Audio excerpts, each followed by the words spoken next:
உறவுகள் அனைவருக்கும் அன்பான வணக்கங்கள். ஸோ சாரதாம்மா இந்த அளவுக்கு தெளிவாக ஒரு முடிவெடுத்து அவங்க நல்லபடியாக இனிமேல் அவங்களுடைய வாழ்க்கையை வாழ்கிறதுக்கு அவங்க வாயாலே அவங்க சொல்ல வச்ச விஜயை பார்த்து ரொம்பவும் சந்தோஷத்தில் காவேரி ஓடி போய் அவங்க கட்டி பிடிச்சிட்டு நின்றுட்டுருக்காங்க. ஸோ இதெல்லாம் உள்ளே இருந்து நிவனும் பார்க்குறாரு. பார்த்துட்டு அவரும் சந்தோஷத்தில் அங்கேருந்து வராரு. வந்த உடனே காவேரி இப்படி தனியாக நின்றுக்கிறாங்க. விஜயும் நிவனும் ஹேண்ட் ஷேக் பண்ணிக்கிறாங்க. சூப்பர் பிரதர், சூப்பராக அத்தையை மாற்றிட்டு வந்துட்டீங்க போல இருக்கே அப்படிங்கிறாங்க. அப்புறம் என்ன பண்ணுறது நிவன், நம்மளால் அதை யோசிச்சு கூட பார்க்க முடியல. ஏதாவது பண்ணியிருந்தாங்கன்னா என்ன பண்ண முடியும்? எவ்வளோ ஒரு ஸ்ட்ராங்கான லேடி இப்படி ஒரு முடிவு எடுத்திருக்காங்களே, நினைக்கும் போதே கஷ்டமாக இருக்குது அப்படின்னு சொல்கிறாங்க.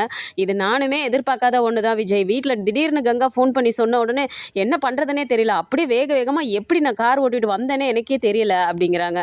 சரின்னு சொல்லிட்டு அதை பேசிகிட்டு இருக்கும்போது இப்போ காவேரி மட்டும் உம்முன்னே நின்றுட்டு இருக்கும்போது விஜய் கேட்குறாரு, ஓய் என்ன அத்தையே ஓகே ஆகிட்டாங்க, அதெல்லாம் அத்தை இனிமேல் அந்த மாதிரி எப்போவும் ஒரு முடிவை எடுக்கவே மாட்டாங்க, நீ அதை பற்றிலாம் எதுவும் ஃபீல் பண்ணாத ஓகேவா அப்படின்னு சொல்கிறாங்க. இல்லைங்க அது ஓகே தான் அம்மா, அங்கே பாருங்கள் பார்த்து இப்போ நல்லா சிரித்து பேசிட்டு தானே இருக்குது.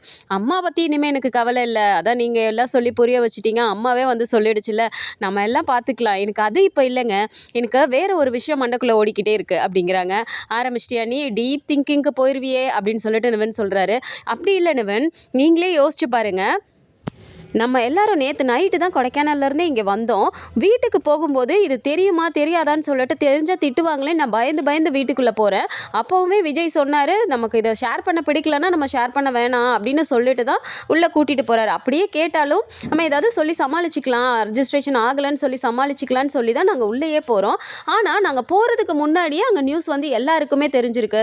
வீட்டுக்கு போகும்போதுமே எல்லாருமே அப்படியே கோபத்தோடு உட்காந்துருந்தாங்க தெரியுமா அப்படின்னு சொல்லும்போது நிவன், என்ன விஜய் வீட்டில் எல்லாருக்கும் தெரிஞ்சிருச்சா அப்படின்னு சொல்கிறாங்க.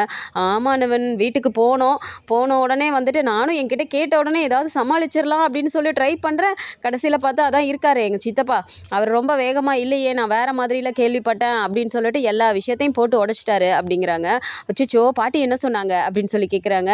வழக்கம் போல தான் திரும்ப அதே பேச்சு தான், பாவம் காவேரி தான் இதில் நல்லா மாட்டிட்டு முழிக்கிறா அப்படின்னு சொல்லும்போது அப்படியே காவேரி உம்முன்னு மூஞ்ச வச்சுட்டு நிற்கிறாங்க. ஸோ நிவன் என்ன சொல்கிறாரு, எனக்கு இதில் அந்த டவுட் இருந்துக்கிட்டே தான் இருக்குது விஜய். யோசிச்சு பாருங்களேன், அவங்க வந்த உடனே பசுபதியை ஒரு தெரியாத பர்சனை பசுபதின்னு மட்டும் சொல்லாமல் பசுபதி அண்ணன் அப்படிங்கிற மாதிரி ஒரு முறை வச்சே சொன்னாங்கல்ல.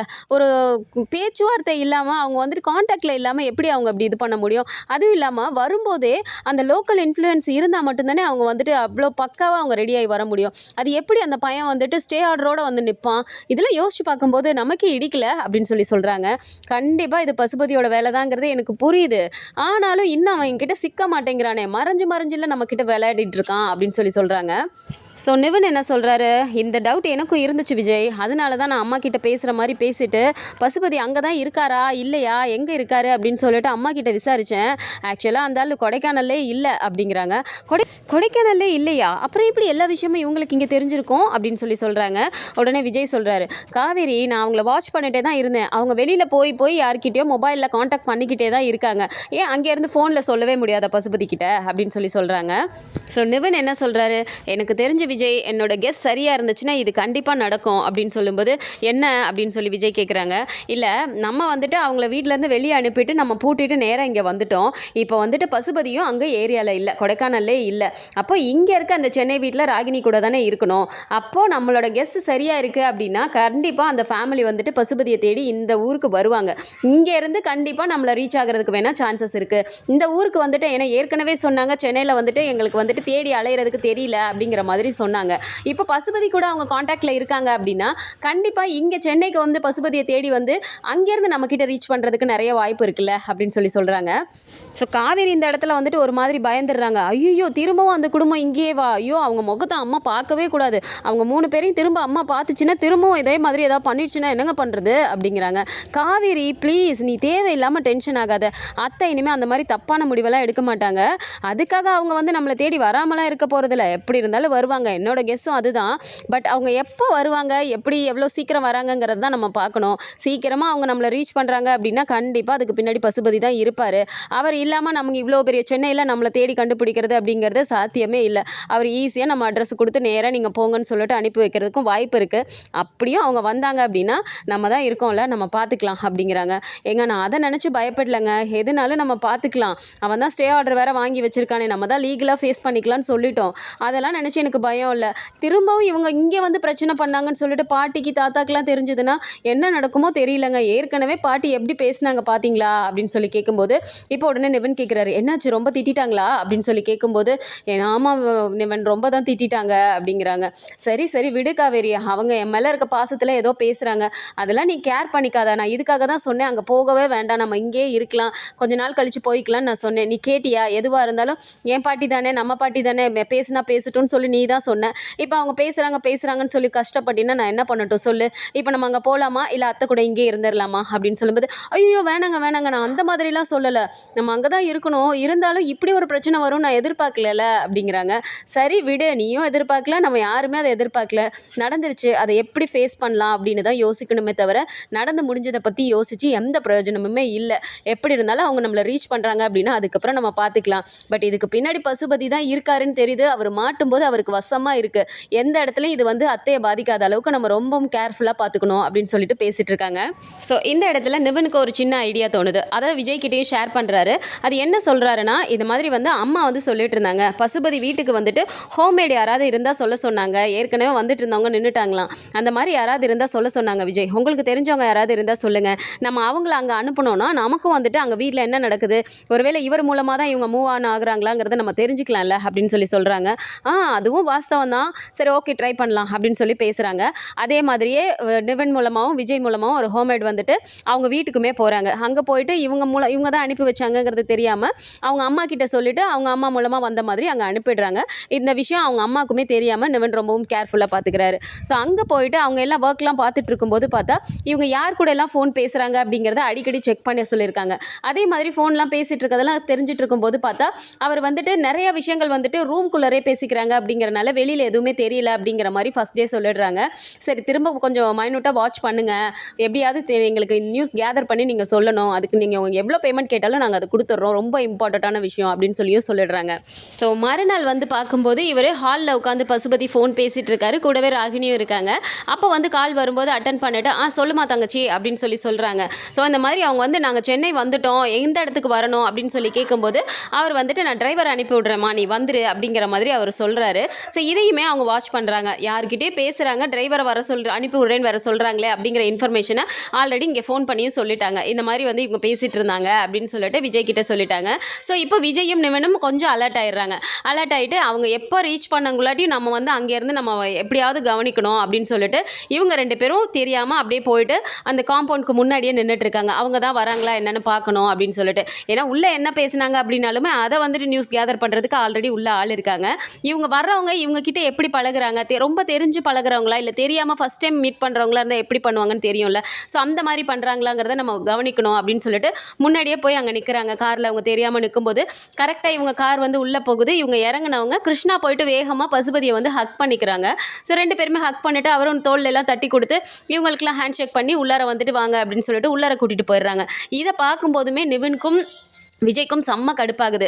பார்த்தீங்களா விஜய் எவ்வளோ ரொம்ப க்ளோஸாக இருக்கவங்க மாதிரி எப்படி போகிறாங்கன்னு சொல்லிட்டு அப்படின்னு சொல்லி நிவன் சொல்கிறாரு.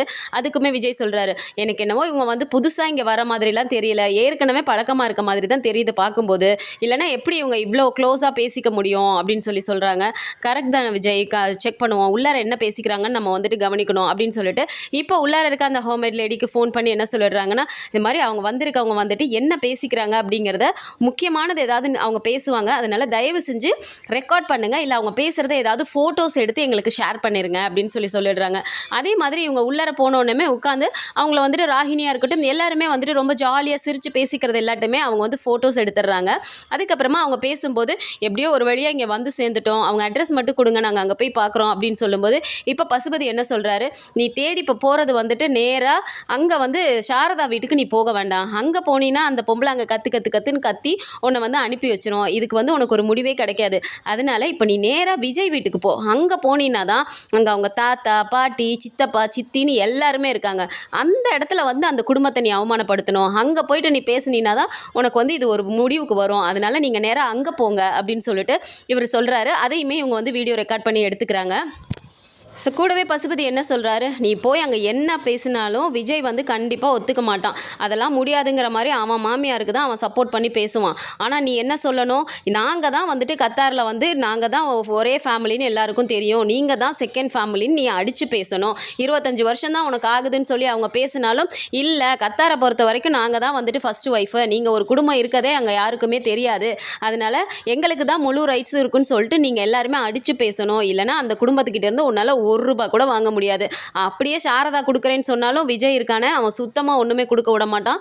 அதனால் நீங்கள் எவ்வளோ ஸ்ட்ராங்காக பேசுகிறீங்களோ உங்ககிட்ட இருக்க எல்லா எவிடன்ஸையும் வச்சுட்டு, முக்கியமாக அவங்க ஒத்துக்கல அப்படின்னா கோர்ட் மூலமாக நீங்கள் டீல் பண்ணுறேன்னு சொல்லிட்டு நல்ல பயமுறுத்தி நீங்கள் தில்லாக பேசுங்க, எதுவாக இருந்தாலும் நான் பார்த்துக்கிறேன், ஆனால் எது பண்ணாலும் அவங்களுக்கு மொத்தமாக எந்த சொத்தையும் அனுபவிக்க விடவே கூடாது அப்படின்னு சொல்லிட்டு அவர் ரொம்ப தெளிவாக சொல்கிறது எல்லாத்தையுமே இவங்க வீடியோ ரெக்கார்ட் பண்ணிடுறாங்க. சரிங்கண்ணே, ஆனாலும் அவங்கள பார்க்கும்போதே எனக்கு பயமாக இருக்குது, ரொம்ப பேசுகிறாங்க அவங்க அப்படிங்கிறாங்க.